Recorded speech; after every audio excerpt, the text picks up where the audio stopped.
Hello class, this is Vivekananda Pramodani. Today we are going to see now writer of this lesson is Tapan Mukherjee. Before going to start, we are going to see some instructions. Please open ebook PDF file in your mobile phone or computer while watching. तुमच्याकडे जर का PDF file असेल जी की बालभारतीवरती available आहे या पुस्तकाची, तर तुम्ही तुमच्या फोनमध्ये किंवा तुमच्या कम्प्युटरमध्ये ओपन करू शकता. Second, if you have any doubts, please send message or pictures of your problem on this WhatsApp number 8390935566 or mail us along with the subject to this mail ID helpvpr@gmail.com. मला जर काही शंका असतील, काही doubts असतील तर 8390935565 या नंबरवरती व्हॉट्सअप करू शकता किंवा helpvpr@gmail.com वरती मेल करू शकता. आणि third, which is very important, please note down all vocabulary. जे काही शब्द तुम्ही या व्हिडिओमध्ये सांगणार आहे तुम्ही प्लीज तुमच्या वहीमध्ये नोट डाऊन करा व पाठ करा. So let start with the introduction of this topic. Now this topic or this lesson tells us about the incident took place in narrator's life. A leader langur was killing baby langur and narrator saves that baby langur by throwing stones towards big langur. हा धडा म्हणजे एक लेखाच्या आयुष्यातील एक अशी घटना आहे की ज्यामध्ये तो एका छोट्या माकडाला मोठ्या माकडापासून वाचवतो. Dogs have helped him by their voices. Then narrator took care of baby langur and then mother langur came there and said thanks to narrator by her body language. ज्या वेळेला लेखक त्या छोट्या माकडाची काळजी घेत असतो त्या पिल्लाची, त्यावेळेला त्याची आई बॉडी लँग्वेजमधून किंवा डोळ्यामधून त्याचे आभार व्यक्त करते. आणि moral is there there is a different language in this between man and animal that we can experience when take care of them and they will give us in return. म्हणजेच काय की दोन भिन्न प्रजातींमध्ये म्हणजेच माणूस आणि प्राण्यांच्या मध्ये अशी कुठली तरी भाषा एक्झिस्ट करते की जी आपल्याला बऱ्याच वेळेला जाणवते. ते या धर्मातून आपल्याला शिकायला मिळते. ओके, सुरू करूया. Passage 1. My father was a medical professional working for a private company in Raniganj in West Bengal. माझे वडील एक वैद्यकीय अधिकारी होते की जे रानीगंजमध्ये काम करत होते, जे आहे पश्चिम बंगालमध्ये. The officers of the company were housed in individual bungalows inside a large campus. या प्रत्येक ऑफिसर्सना किंवा या प्रत्येक कर्मचाऱ्यांना कंपनीने स्वतःचे वैयक्तिक असे घर दिलेले होते. ते एका मोठ्या कॅम्पसमध्ये होते, मोठ्या एरियामध्ये होते. Our house was in a corner of a campus. The officers' club was adjacent to the boundary wall of our garden. आमचे घर त्या कॅम्पसच्या एका कोपऱ्यामध्ये होते. कॅम्पस म्हणजे एक मोठा परिसर की ज्यामध्ये घरे किंवा कॉलेजेस वगैरे असतात. Campus means a big large area.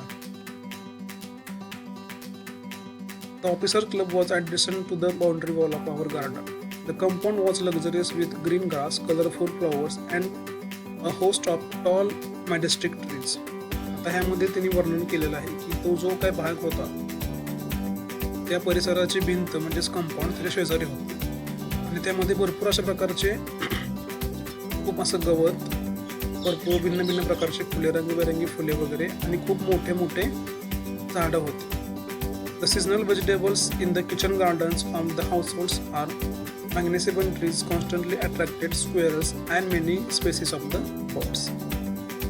आता अशा प्रकारची वेगवेगळी झाडे, त्यानंतर सीजनल व्हेजिटेबल्स म्हणजे पालेभाज्या जे काही असतील त्या किचन गार्डन मधल्या, आणि मॅग्निफिसंट ट्रीज, मॅग्निफिसंट म्हणजे ह्यूज, भव्य किंवा मोठी अर्थात. कॉन्स्टंटली अट्रॅक्टेड स्क्वेअर्स म्हणजे खारुताई किंवा खारुटी. And many species of the birds, species म्हणजे टाइप्स ऑफ एनिमल्स किंवा आपण त्याला म्हणतो मराठीमध्ये प्रजाती. A group of langurs had been made their den in and अवस्था ट्री नियर बाय. एका माकडाच्या टोळक्याने अवस्थाच्या झाडावरती एक घरटे केले होते. डेन म्हणजे घरटे किंवा त्यांचं राहणं या अर्थानं. They had all become a part and parcel of our existence in and daily life. म्हणजेच ह्या भिन्न भिन्न प्रकारचे पशुपक्षी प्राणी हे सगळे त्या लेखकाच्या आयुष्याचा भाग झालेले होते की हे रोजच होतं. Okay, second passage. A small incident on a Saturday afternoon left a profound effect on me and unfolded before my eyes a whole new dimensions to the wonders of God's creation. लेखक असं म्हणतोय की एका शनिवारच्या दुपारच्या घटनेमुळे माझ्या आयुष्यावरती खूप मोठा परिणाम झाला आणि देवाच्या जे काही अद्भुत गोष्टी आहेत त्या मला समजल्या किंवा थोड्याशा माहीत पडल्या. तर ते शब्द आहे प्रोफाऊंड. प्रोफाऊंड म्हणजे खूप मोठा, इम्पॅक्टफुल या अर्थाने. And unfolded. अनफोल्डेड म्हणजे रिव्हील्ड किंवा गोष्टी पुढे आल्या, बाहेर निघाल्या या अर्थाने. It was a few days into the Puja vacation. Just like for any other child, the holidays provided me an opportunity for me to become engrossed in various magazines and storybooks published specially for children in the festive season. तर लेखक असा म्हणतोय की ह्या सुट्ट्या असल्यामुळे बाकीच्या मुलांच्या प्रमाणेच सुट्ट्यांच्यामुळे मला एक संधी मिळाली की मी स्टोरी बुक्समध्येच कथा असणाऱ्या बुक किंवा गोष्टीची पुस्तके किंवा मॅगझिन्स, नियतकालिके वगैरे जे काही असतील ते त्यांच्यामध्ये बिझी व्हायला त्याला संधी मिळाली. इनग्रॉस्ड मीन्स बिझी, तल्लग होणे किंवा एखाद्या गोष्टीमध्ये हरवून जाणे ह्या अर्थाने. तर त्या सीझनमध्ये असल्यामुळे अशा प्रकारच्या भरपूर गोष्टी वाचायची किंवा ते पुस्तक वाचण्याची संधी त्याला त्या हॉलिडेमुळे किंवा सुट्ट्यांमुळे मिळाली. Okay, third passage. After a hearty lunch. Hearty म्हणजे पुरेसा, इनफ, पुरेसं दुपारचं जेवण केल्यावरती my parents and my younger sisters lay down for an afternoon nap and I settled down with the storybooks. Afternoon nap म्हणजे दुपारची झोप किंवा आपण त्याला वामकुक्षी असे पण म्हणतो. आता हा दुपारचं जेवण झाल्यावरती इथे पुस्तक वाचत बसलेले होते. The quiet afternoon presented the perfect backdrop for reading an adventure story. दुपार ही खूप शांत होती, क्वाइट आफ्टरनून, आणि त्याच्यामुळे एखादी ॲडव्हेंचर स्टोरी वाचण्यासाठी त्याला ते खूप पोषक वातावरण तयार झालेलं होतं. The silence was occasionally broken by the sound of my family snoring, the intermittent chirping of sparrows. Snoring म्हणजे साऊंड ऑफ स्लीप किंवा आपण त्याला घोरणी सुद्धा म्हणू शकतो किंवा झोपण्याचा आवाज वगैरे किंवा श्वासोश्वासाचा आवाज म्हणू शकतो.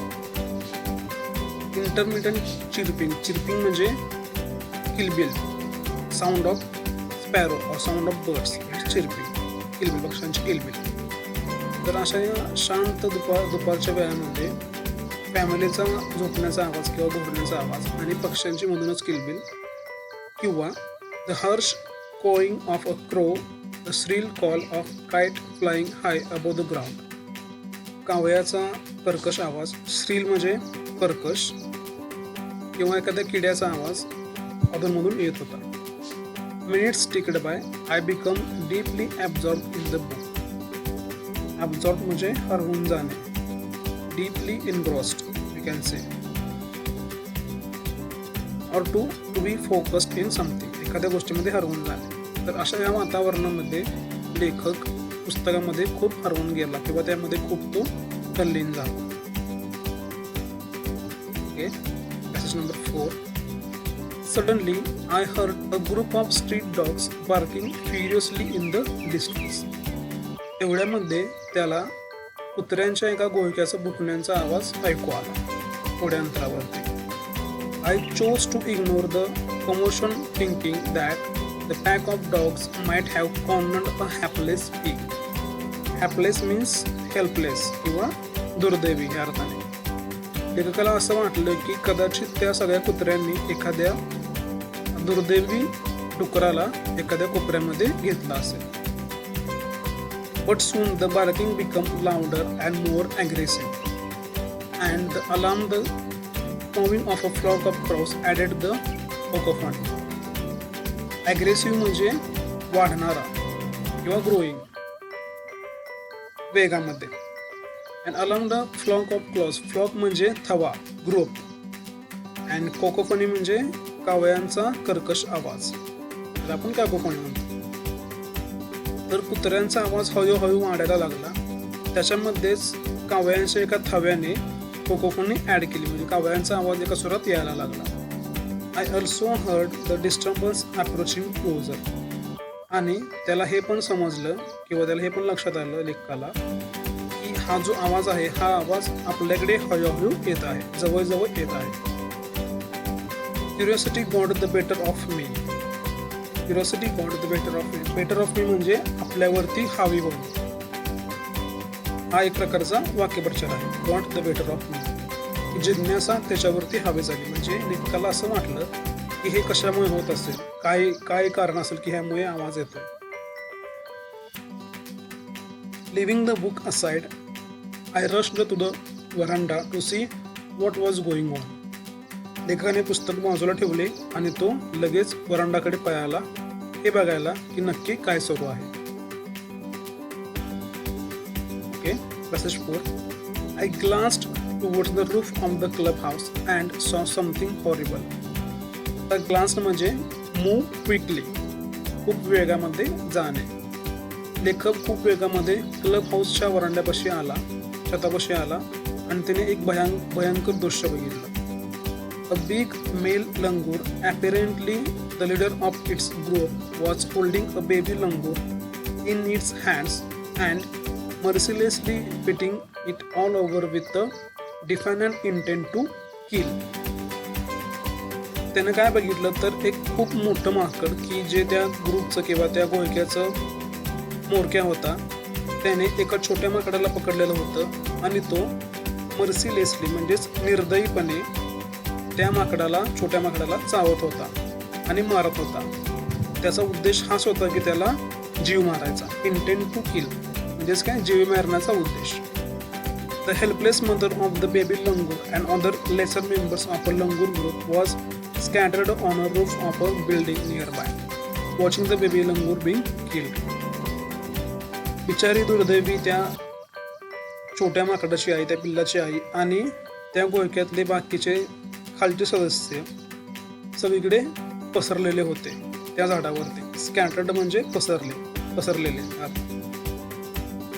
Spread everywhere. Scattered means spread everywhere, पसरलेले. तर त्या बिचाऱ्या पिल्लाची आई आणि बाकीचे इतर सदस्य त्या बिल्डिंगवरती तसेच त्या झाडावरती इकडे इकडे पसरलेले होते, बसलेले होते आणि फक्त ते त्या बायाला कसं मारलं जातंय ते बघत होते.